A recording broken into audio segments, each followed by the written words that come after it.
Hello, I'm male feminist Anders Bloom, and because all lives matter here at Thorin's channel, I give you a big welcome.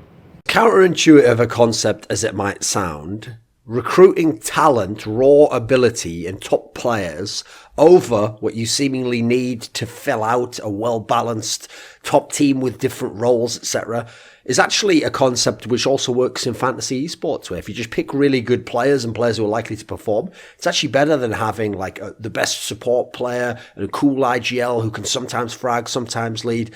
So a good example of this concept that I was thinking of and which inspired the video was when Dennis was recruited to Ninjas in Pyjamas.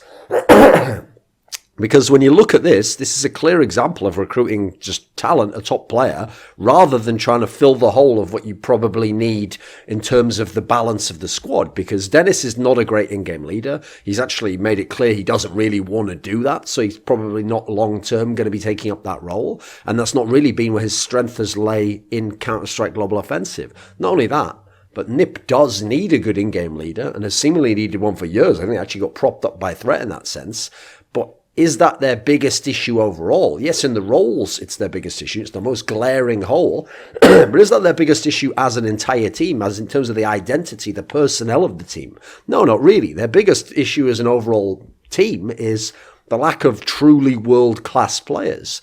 I mean, they're operating on Forest sometimes being one, Draken putting up some numbers, but not really having like overall impact. Beyond that, where are the world-class players? And therefore, why would you expect them to be a world-class team? Especially because they don't have a good in-game leader and they're not implementing amazing strats. So it's hard to expect them to even be at the level in terms of consistency of what someone like Fnatic has done at the last couple of tournaments. That's actually beyond what NIP's done. And Fnatic likewise doesn't really have that many world-class players. You have like maybe one, maybe two, depending on how Flush is feeling. So they needed a world-class talent, which Dennis is, more than they needed a good in-game leader right now.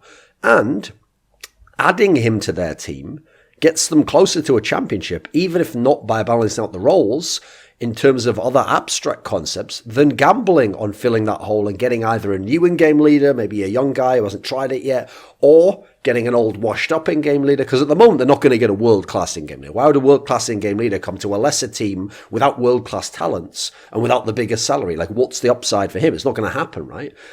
So by having world-class talent, such as Dennis, it now actually makes it easier to improve a team like NIP in many different ways. First of all, he's a better player anyway, so already his play could do that.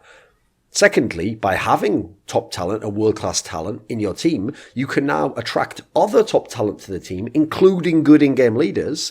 And since he is better as a player than most of the NIP players anyway, maybe while he's in the team, you find out that since he's better at one of the other roles than one of those players, that's how you make the next roster move in your team. And you upgrade one of those players, you put Dennis in their spot, and now you replace their position.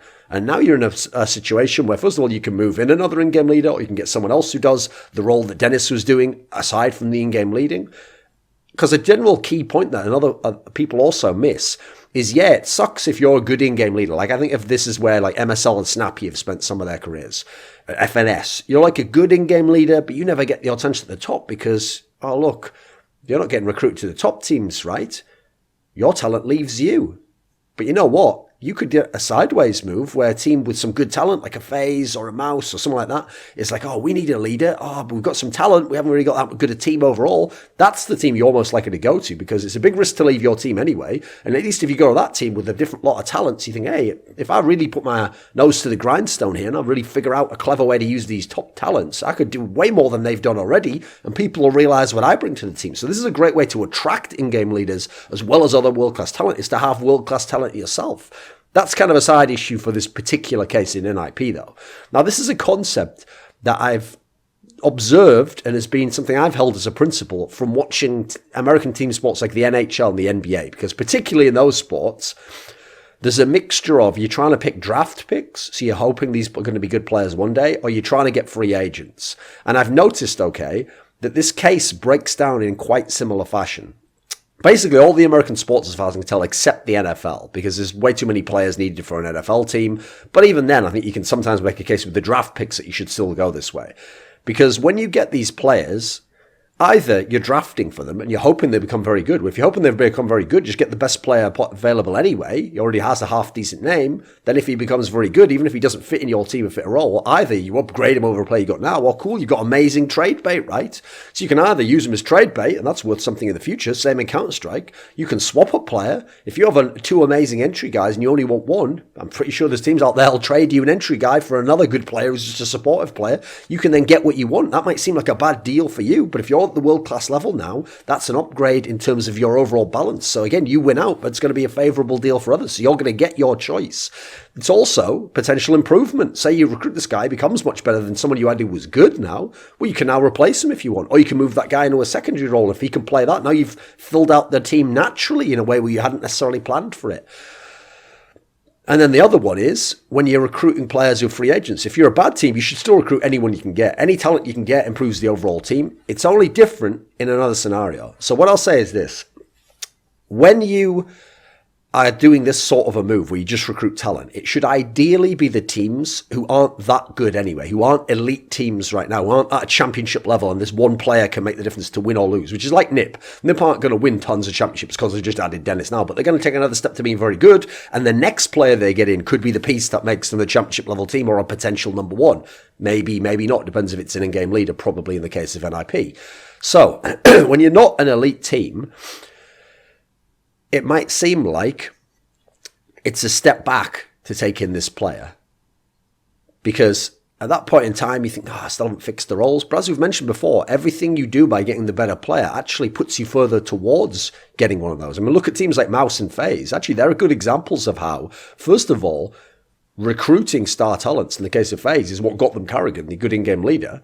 And not only that, recruiting good talents made other good talents go there as well. And that's how they've managed to kind of bootstrap these teams up from essentially nothing. They were both in pretty bad positions when you look at where they started as Kingwin, and then we look at they started as Mouse Sports without God being just Nico, and all they had was Nico, right? But Nico attracted Oscar, and it goes like that. So the only time I think you probably shouldn't do this, because I do think if you're a world-class team, it would be a step back to just recruit talent, because that's not really what you need. So if you're a world-class team, you should recruit what you need. It's the same in sports like the NHL and NBA. If you've already got the superstar players and you've got a really good squad overall, but you're missing a key defenseman, or you're missing a good, small forward who can give you some rebounding and maybe shoot a little bit on the 12-foot shot, okay.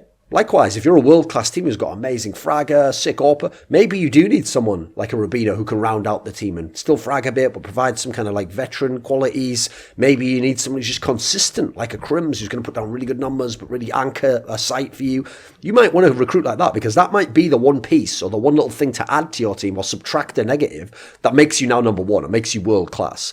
Because world-class teams already have a clear identity. They know who they are as a team, therefore they know their strengths, and here's the key part, they know their weaknesses. Lesser teams seemingly have all these weaknesses, so it's easy to think, well, we know our weakness. No, you don't know your strength yet, though. You need to improve your strength, then you can start to take care of the weaknesses, because the better your strength, the more clear the really pressing weakness is, because the really pressing weakness tends to be a byproduct of that strength, expressed negatively through, I've got these amazing roles here, which shows that this role lacks a little bit, and this can't keep up, and it isn't connecting into the rest of the concept of the team. And we have a team like Na'Vi where Simple's being amazing, or Flavy's having very good games. But have we made Edward find his correct role here? Is Zeus doing enough as in-game?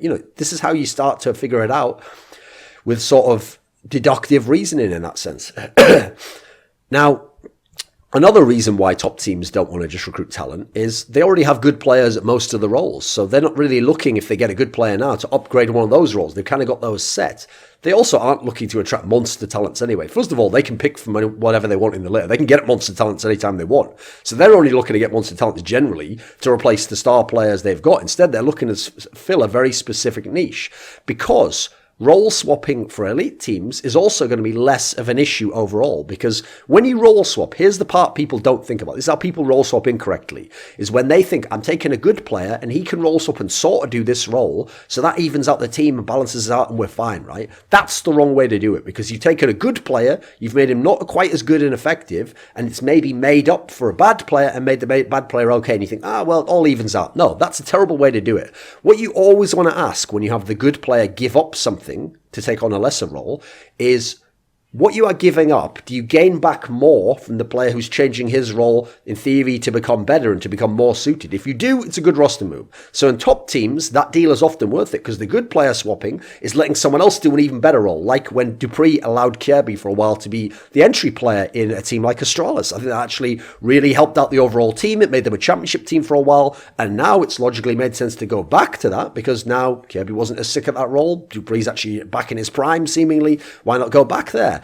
In the lesser teams, making that move where you have a good player say, I could sort of play like this, it allows a not that good player to play a little bit better or not be as much of a weakness. All you do there is patch up, band-aid a really terrible wound that's going to stop you from being a champion and having real championship stamina and lots of top fours and finals, and just props up a bad team, which is what you never want to really be doing if you're constructing a team, if you think like a general manager here or as an in-game leader trying to put the pieces in the right place. So I think this is quite a key concept because it seems counterintuitive initially. Normally you just want to recruit what you think you need for the team now, but whenever you're working as a GM or you're working as a guy planning a team, you want to let the players figure out what they're doing now with the talent they have. But you want to be recruiting for the future. You want to recruit people now who are going to stay a long time, and you want to be figuring out who to let go. You don't want to recruit like, this is going to be my team for 4 years. It's not. That just doesn't happen in Counter-Strike. Lifespans of teams, we're talking like 9 months, a year for a 5-man lineup. So you've always got to be hopefully recruiting really good people who stay a long time, and then figuring out who to let go and who no longer can fit their role or is worth role swapping off. And that way, you're having the influx of the top talents, the top names. Because if you look at the best teams of all time in any team sport,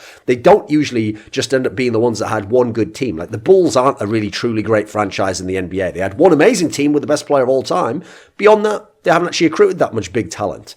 But you look at some other squads, the Spurs, pretty good example, the Lakers, they always manage to recruit either good talents generally and they make them work, or star talents over and over again, and then you can figure out the other pieces because they attract other stars and in-game leaders and coaches, etc., to come to them. So this is a key Counter-Strike concept, but it's a little bit counterintuitive. This video was supported by Dean Tanglis, Michael Allaire, Andreas Westerlund, Alex Adams, Gman, Twch, Jerky's Minion, Anthony, TGreb, Jake Petrucci, Yordan Tsenkov, Daniel Yordanov. Want to get exclusive teasers for my upcoming work? Submit questions for me or make suggestions for my content? Become a part of the ever-growing Scrilluminati via Patreon link in the description box below.